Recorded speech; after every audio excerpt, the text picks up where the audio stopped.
안녕하세요. 저는 30대 중반 남자입니다. 아내와는 결혼한 지도 벌써 6년이라는 시간이 지났네요. 연애하면서 이 여자가 아니면 내 미래는 상상도 못할 거라 생각을 했습니다.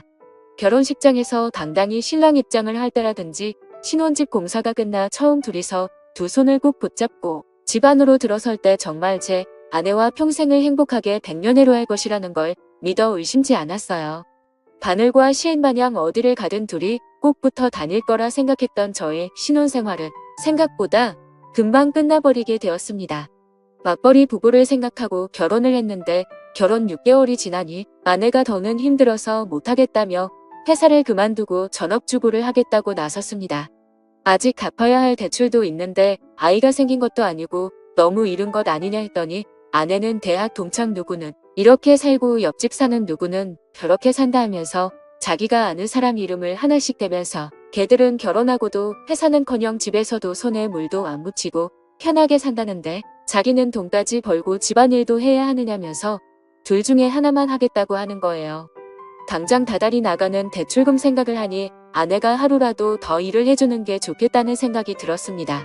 그런데 막상 집안일을 내가 할 테니 회사에 나갔으면 좋겠다고 하니 또 자기 주변 사람들 이름을 대면서 쟤들은 남자 잘 만나서 호의호식하는데 나는 왜 이렇게 살아야 되냐며 짐을 싸서 친정으로 가버리더라고요. 제가 뭘 그렇게 잘못한 건지는 모르겠는데 결국 장모님한테 해명 아닌 해명을 하고 사죄까지 하고 난 뒤에야 내가 회사를 그만두겠다는 조건으로 다시 집으로 데리고 왔습니다. 그런데 막상 또 아내가 항상 집에 있으니 집안일도 잘해놓는 것 같고 음식도 여러 가지 종류별로 해주는 게 썩 나쁘지가 않더라고요. 이거 나름대로 좋을 거라 생각했는데 그것도 잠시 아내가 전업주부 생활을 시작한 지 몇 개월이 채 지나지 않아서 매일매일 새로운 반찬은 고사하고 그나마도 따로따로 접시에 담아주던 반찬마저 유리반찬 통째로 대충 꺼내주는 게 당연해졌습니다. 내가 퇴근하고 들어오면 뭘 그렇게 누구랑 연락하는지 휴대전화기만 밤새 들여다보면서 잠도 저보다 늦게 들고 그러니 당연히 아침에 늦게 일어나게 되고 아침도 더는 차려주지 않더라고요.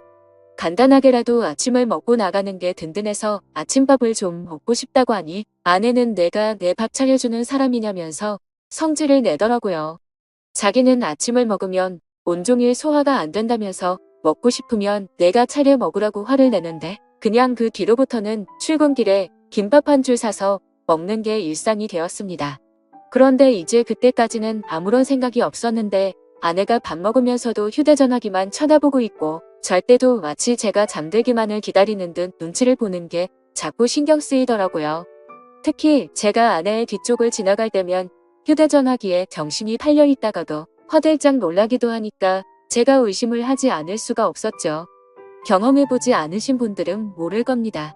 설마 아내가 저를 두고 다른 사람하고 그것도 모레가 아니라 제가 집에 있는데도 불구하고 대놓고 연락하고 있다고 누가 생각이나 하겠어요. 저도 그랬고 그래서 처음에는 의심만 할 뿐 실질적인 조처를 할 수 없었습니다. 만약 그게 진짜였을 때 받게 될 충격이 어마어마할 테니 조심스러워지는 게 사람 마음이더군요.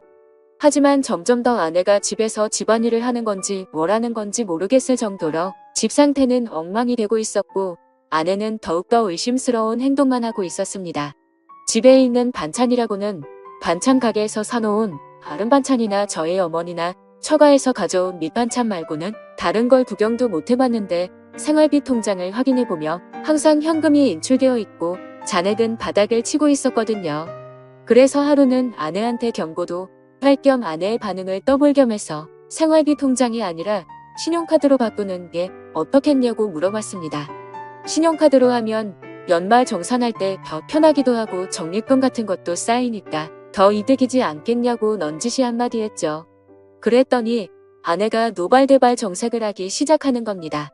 저보고 내가 살림을 해봤느냐 어쩌느냐 하면서 자기는 그냥 마트에 가면 되는 걸 한 푼이라도 아껴보겠다고 시장에 가서 현금으로 결제해가며 깎아서 사는 거라고 그깟 현금 영수증 좀 안 하면 어떠냐고 하면서 자기가 장을 현금으로 싸게 보는 게 더 돈을 아낀다 뭐다 하면서 성질을 내더라고요. 그때 제 의심은 확신이 되었습니다. 그래서 아내 모르게 해서 사람을 붙여봤지요. 아내가 제가 출근한 사이 다른 사람을 만나는 걸 알게 되는 데는 그렇게 오랜 시간이 걸리지도 않았습니다.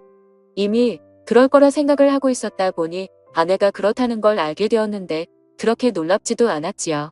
오히려 놀라게 된 건 아내가 바람을 피우는 상대가 누군지 듣게 되었을 때 그때 훨씬 많이 놀라게 되었지요.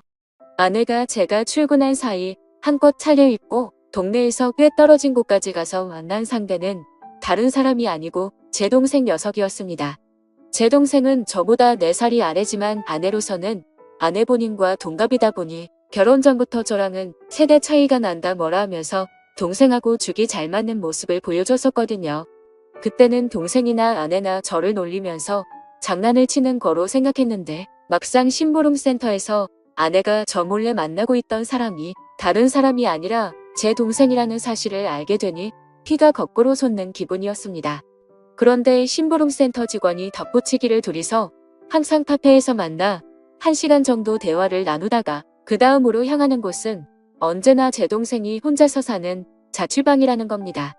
말인즉슨 두 사람은 마치 누군가가 자기들을 알아보지는 않을까 눈치채고 있는 것처럼 매일같이 밖에서 만나기는 하지만 그 어떤 행각도 부리지 않고 카페에서는 조용히 대화만 나눈다고 하는 거죠. 사람이 집 앞까지 도착하면 마음이 풀리기 마련인데도 두 사람은 그 흔한 손 한번 잡지 않는다고 하더군요. 그래서 아내가 매일같이 제 동생과 미래를 즐기고 있는 것은 사실이지만 그렇다고 해서 카페에서 매일같이 만나고 있는 것과 동생 집에 들어가는 걸 가지고 증거라고 들이밀기에는 조금 부족한 감이 있다고 하더군요. 제일 좋은 건 블랙박스가 되었든 집에서 녹음하던지 간에 어떻게든 두 사람이 저를 속이고 그러고 있다는 걸 입증할 만한 증거가 필요하다는 겁니다.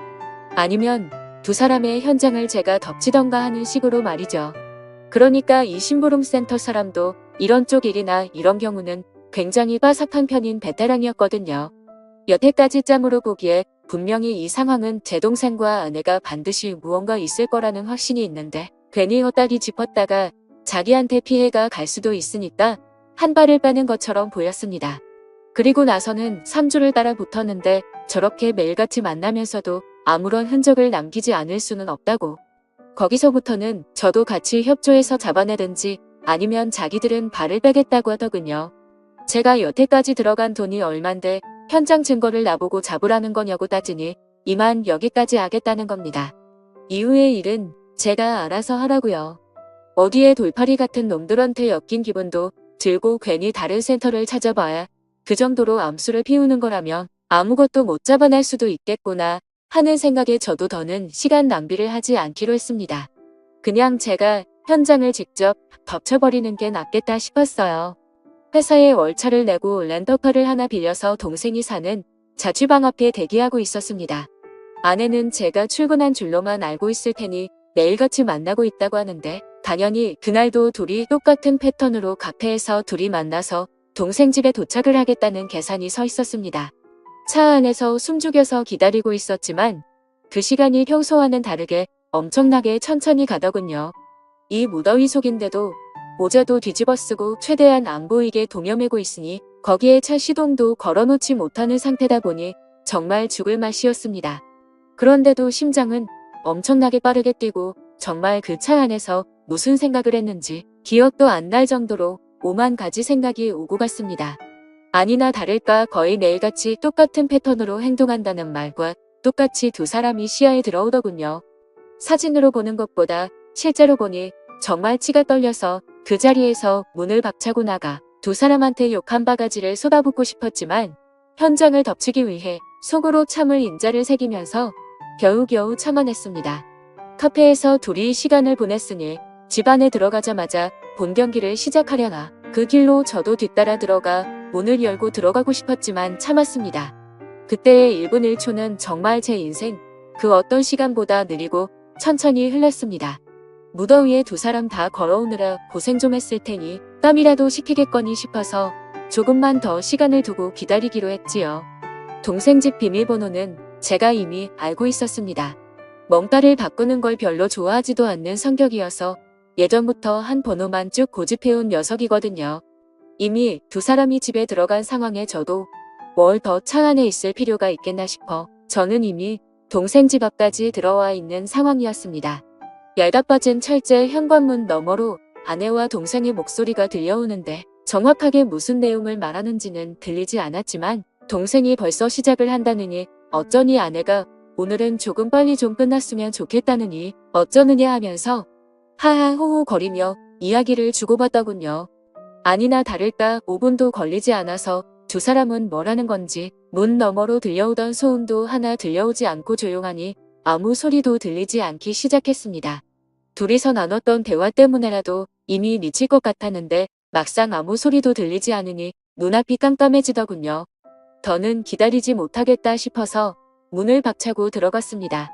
들어갔는데 두 사람은 제가 생각한 것과는 정반대로 서로 멀찌감치 떨어져 앉아있더군요. 옷도 제대로 갖춰 입고 있었고 말이죠.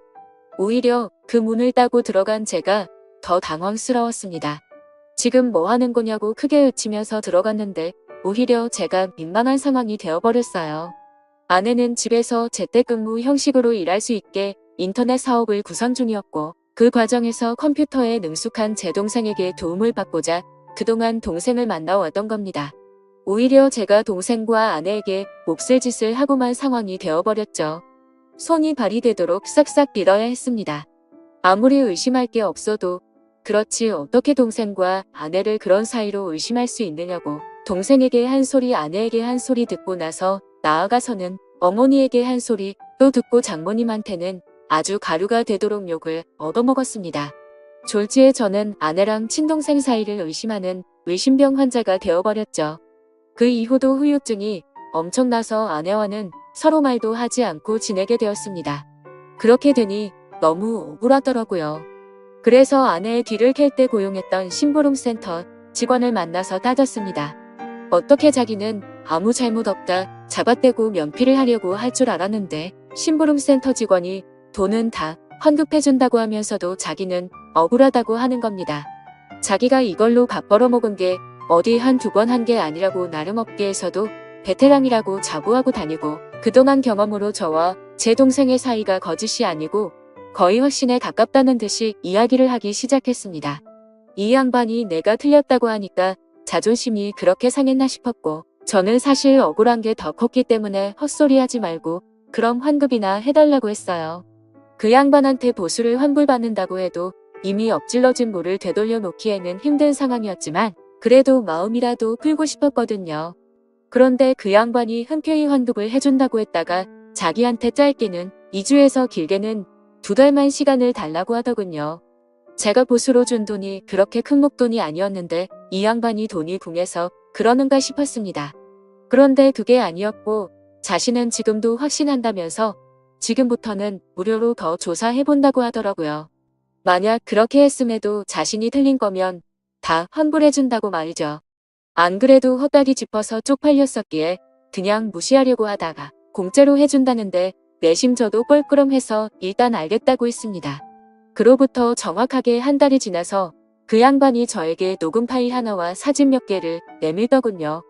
그리고 그건 사실이었던 겁니다.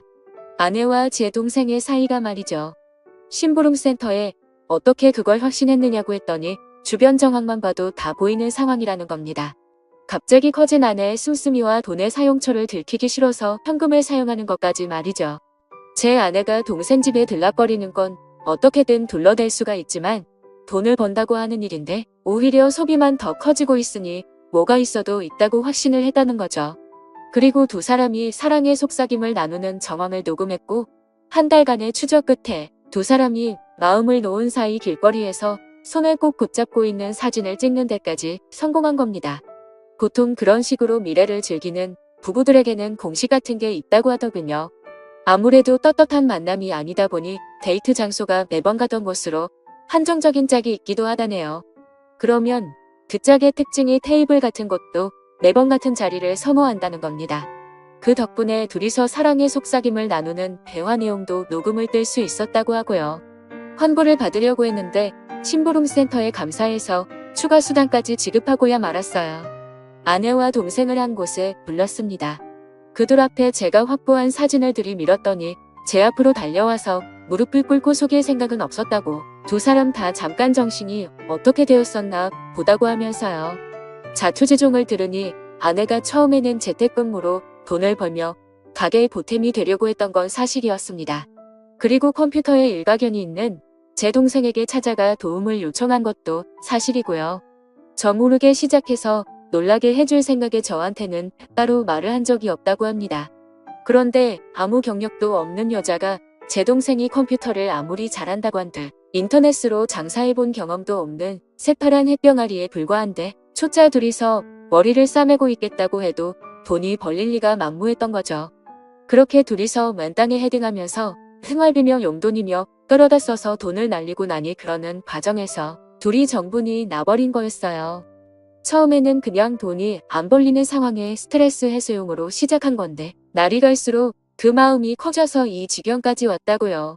그러니까 제가 쳐들어간 그날도 일하고 있던 건 맞지만 일이 끝나면 어떻게 될지 몰랐던 거죠. 그런데 제가 좀 더 참지 못하고 현장을 확실하게 덮치지 못했을 뿐이었던 거였고요. 운도 참 지지리도 없다 생각 들었습니다. 조금만 더 참았으면 그때 이미 발견하는 거였는데 오히려 제가 성급하게 행동을 해서 두 사람한테 알리바이만 만들어 준 꼴이 돼버린 겁니다. 그리고 저한테 그렇게 한 번 걸렸으니 두 사람은 완전히 마음을 놓았던 거고 그동안 밖에서도 누가 볼까 경계태세로 다니던 두 사람이 마음을 놓고 손을 잡고 돌아다니다가 심부름 센터에 꼬리를 잡혔던 거였죠. 세상에 믿을 사람 하나 없습니다.